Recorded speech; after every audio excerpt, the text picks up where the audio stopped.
Izaho nolay tompony tontolo namantatrany anarako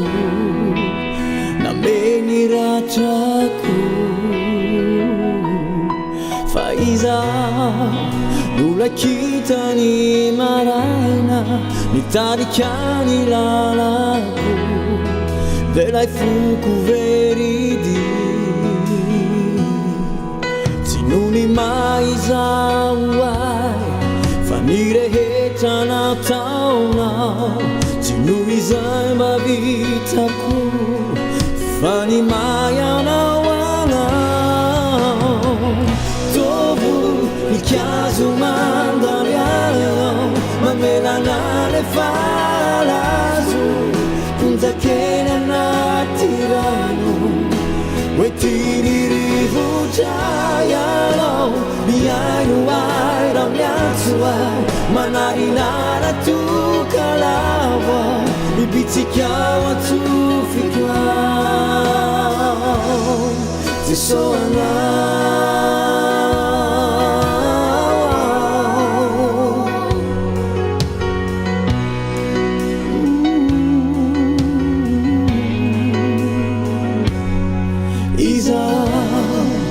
masonao hijery ahy mpanotanefianao nity nanova ay ny andalana izaho lafeonao zay nampito ny ranomasina no nampitony ahy tsy noho ny maizaho ay fa nirehetra nataonao tsy noho izay mavitako fa ny may anao anao tovo nikazo mandaliany ao mamelana le falazo konjakely anaty rano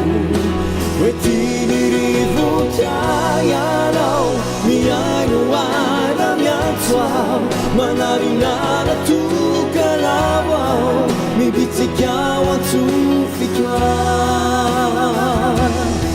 Jesosy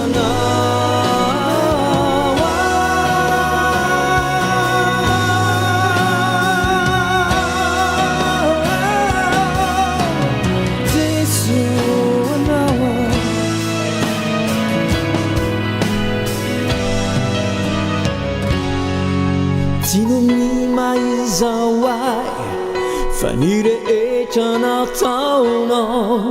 tsy noho izay mba vitako fa ny may anao anao tovo nikazo mandalianao mamelana le falazo konjakely anaty rano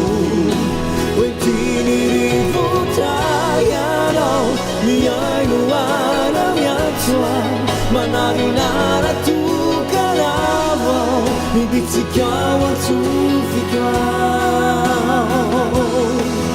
zay anao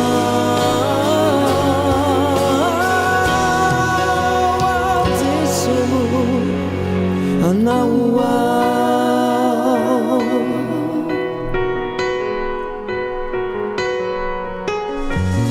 tsy atahotra